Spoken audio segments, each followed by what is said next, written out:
Good morning. I'm Dr. Pat Parker, and I'm here to talk to you about preventative medicine in its widest and most personal aspects.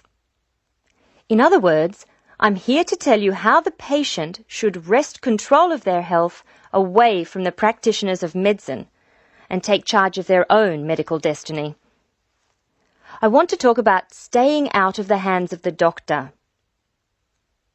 When the patient takes responsibility for her or his own health, and let's decide the patient is male for now, men are in fact more at risk than women anyway, when the patient takes over his own health regime, he must decide what he wants to do.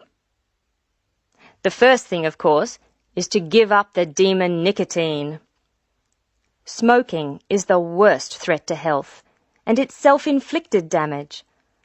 I have colleagues who are reluctant to treat smokers. If you want to stay well, stay off tobacco and smoking in all its manifestations. Our department has recently completed a survey of men's health. We looked at men in different age groups and occupations, and we came up with a disturbing insight.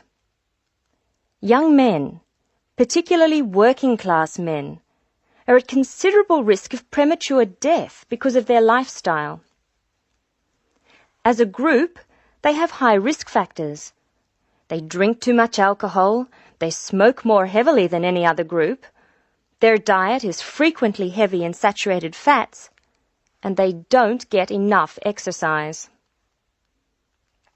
We then did a smaller survey in which we looked at environmental factors which affect health.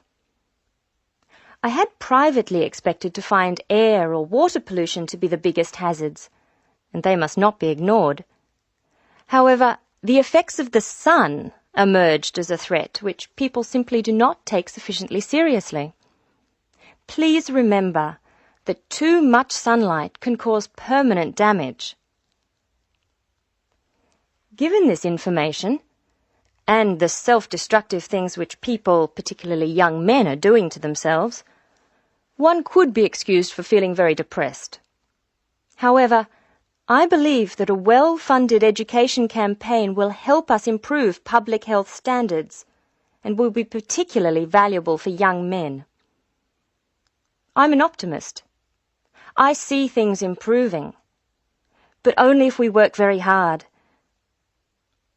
In the second part of the talk, I want to consider different things that you as students can do to improve your fitness. Now answer questions 37 to 40. So now I'd like to issue a qualification to everything I say.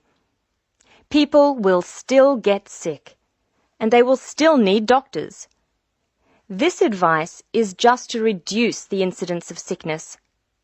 It would be great if disease were preventable, but it's not. However, we have power. In the late 80s, the Surgeon General of the United States said that 53% of our illnesses could be avoided by healthy lifestyle choices. I now want to discuss these choices with you. You should try to make keeping fit fun. It's very hard to go out and do exercises by yourself. So it's wise to find a sport that you like and play it with other people. If you swim, you can consider scuba diving or snorkeling. If you jog, try to find a friend to go with. If you walk, choose pretty places to walk or have a reason for walking. Your exercise regime should be a pleasure, not a penance. The university is an excellent place to find other people who share sporting interests with you, and there are many sports teams you can join.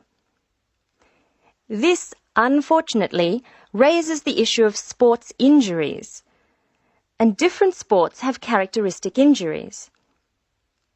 As well as accidental injuries, we find repetitive strain injuries occurring in sports where the same motion is frequently performed, like rowing and squash. The parallel in working life is repetitive strain injury which may be suffered by typists or other people who perform the same action hour after hour, day after day.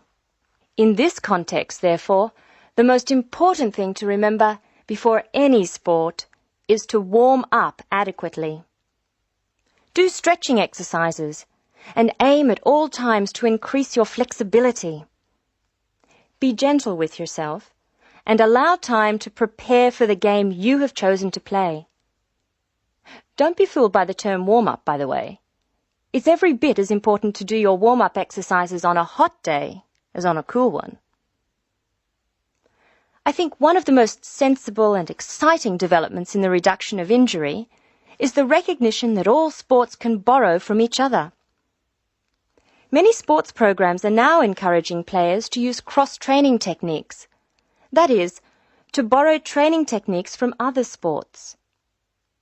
Boxers have been using cross-training for years, building up stamina by doing road work and weight training while honing their skills and reflexes. Other sports, which require a high level of eye-hand coordination, are following this trend.